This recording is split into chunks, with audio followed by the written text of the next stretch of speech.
বালাজি মন্দির। এই পুরা ভারতবর্ষের মধ্যে একমাত্র মন্দির যা হনুমানজি নামে রূপে বিরাজমান। আর এই মন্দির বানানো হয়েছিল পাণ্ডবদের খেলনা 3টি পাথরের উপর, আর বাকি 2টি পাথরের উপর গণেশ মন্দির, যা এখান থেকে 3 কিলোমিটার দূরত্ব অবস্থিত পুরুঙ্গতে পড়েছে। এখানকার লোক মান্যতার অনুসরণ বলা হয় যে এখানে পাণ্ডবেরা অজ্ঞাত সময় কাটিয়েছিল, আর এখানেই ভীমজি মা কুন্তী যখন জলের পিপাসা পেয়েছিল, তখন ভীমজি লাথি মেরে একটি জলাধার বানিয়েছিল, যা পূর্বের 5500 বছর ধরে এই জলাধারের জল কখনো শুকায়নি। আর এখানেই এক গুফা রয়েছে, যেখানে ভীমজি তপস্যা, আর এই গুফার মধ্যে রয়েছেন রুদ্র মহাদেবের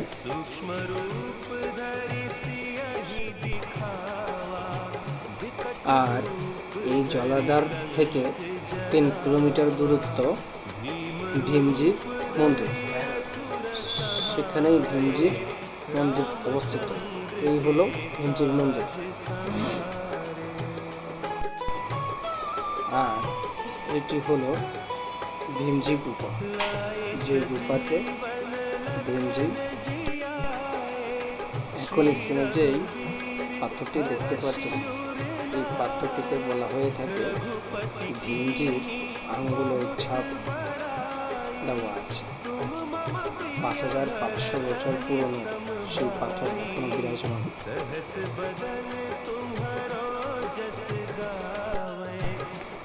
আর এই সেই জায়গা যেখানে ভীমজি এবং অর্জুনের পাণ্ডবদের সময় তাদের শৈশবের সময় কেটেছে।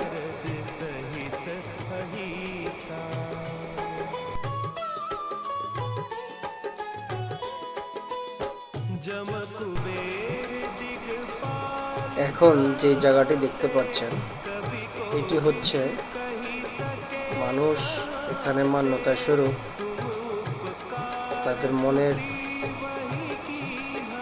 বাসনা প্রকাশ করে।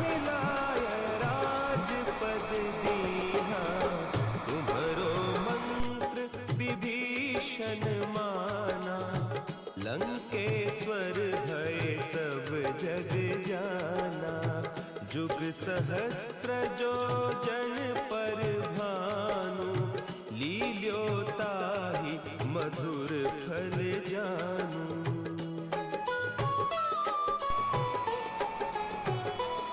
আর এই সেই জায়গা যেখানে পূজা পাঠ করা হয়।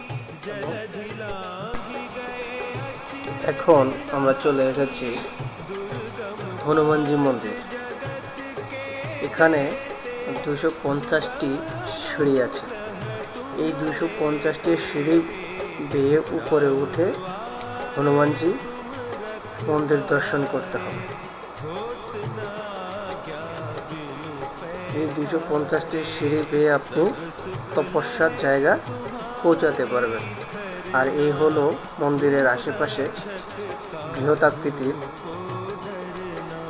পাথর।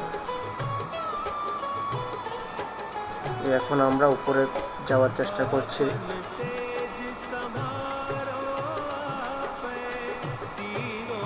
এই মন্দিরের গর্ভগৃহ। এই হলো ভগবান মহাদেব রুদ্ররূপী যে বিগ্রহ, সেই বিগ্রহ। এই বিগ্রহর 11টি মুখমণ্ডল থাকার কারণেই মহাদেবজির এই বিগ্রহের নাম ছিল রুদ্র বিগ্রহ। সবাইকে দর্শন করার সুযোগ করে দিবেন।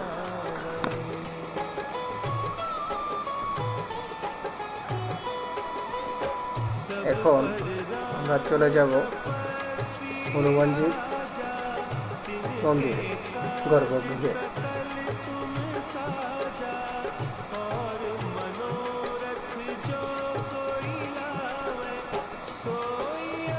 এই হলো হনুমানজি মন্দিরের গর্ভগৃহ। এই হলো হনুমানজি বিগ্রহ।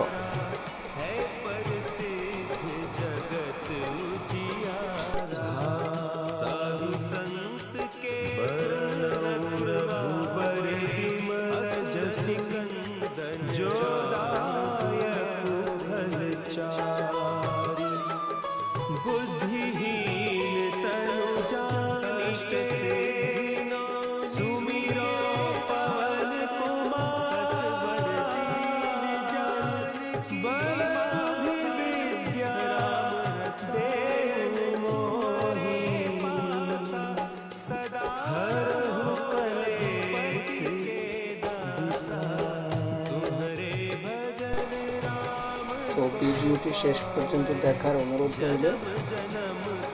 আপনি নিজেও দেখবেন, অন্যকেও দেখার সুযোগ করে দেবেন। চ্যানেলটিকে সাবস্ক্রাইব করে আমাদের পাশে থাকবেন, সাথে থাকা বেল বাটনটি অন করে দেবেন। তো এই বলেই আমি সবার মাঝ থেকে আজকের জন্য বিদায় নিলাম। জয় শ্রীরাম।